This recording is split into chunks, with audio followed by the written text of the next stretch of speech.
बातमी आहे अमरावतीतून।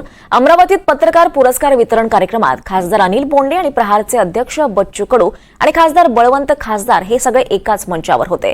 ईव्हीएम वरून अनिल बोंडे आणि बच्चू कडूंमध्ये जुगलबंदी रंगली।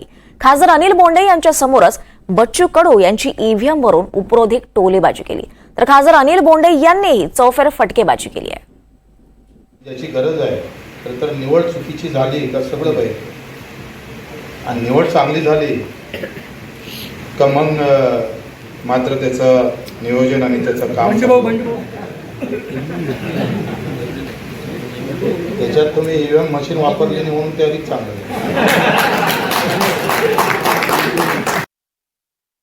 2014 ची लढलो, 2019 ची लढलो, बच्चूभाऊ तेवढ्या निवडणुका लढली।